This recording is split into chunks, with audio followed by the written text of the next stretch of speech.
ህዝባችን የመሰረተ ልማት ተደራሽነት ያረጋገጡ ለኑሮ ምቹ የሆኑ ከተሞችን ይፈልጋል።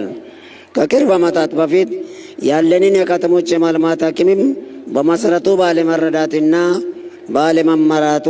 ባለመመራቱ ምክንያት እንደ ክልላችን ላሉ አርብቶ አደር መር ክልሎች ውብ ከተሞች እኔም ያስፈልጉኛል ብሎ መጠየቅ ቅንጦት ነበር። ከለውጡ ወዲህ ግን ክልላችንን ጨምሮ አጋር በሚል ገፊ ምልከታ ተገልለው የነበሩ ክልሎች በመደመር ሂሳቤ ወደ ሀገር ባለቤትነት ከመጡ በኋላ የፌዴራል መንግስት በሰጠው ልዩ ትኩረት እንዲሁም ክልሉ ያለውን የውስጥ አቅም በማስተባበር ከተሞቻችን ለነዋሪዎቻቸው በሚጠቅሙ ሰፋፊ የልማት ስራዎችን መስራት ተችሏል። ከተሞቻችንም በአጭር ጊዜ ለነዋሪዎቻቸው ምቹ የሆኑና ክልሉ ያለው የቱሪስት ፍሰት ማስተናገድ በሚያስችል መልኩ እየተዋቡና እየለሙ ይገኛሉ።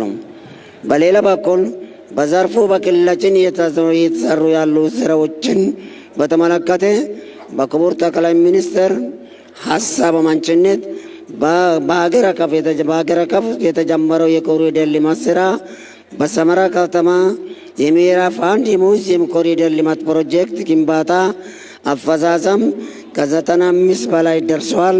ምዕራፍ 2 የአሰብ ኮሪደር ልማት ፕሮጀክት 45% በላይ ደርሷል። በአሁኑ ጊዜ ተጀምሮ ስራቸው በመጠናቀቅ ላይ የሚገኘው የኮሪደር ልማት ፕሮጀክቶች ለከተማችን ብሎ ለሀገራችን በርካታ ኢኮኖሚያዊ ጠቀሜታዎች ይሰጣሉ። በኢንዱስትሪ ዞኖች፣ ገበያዎችና የትራንስፖርት ማዕከሎች መካከል ያለውን ትስስር በማሻሻልና በማሳለጥ የንግድ ዘርፍን በማነቃቃት የሀገር ውስጥና የውጭ ኢንቨስትመንትን ይስባል።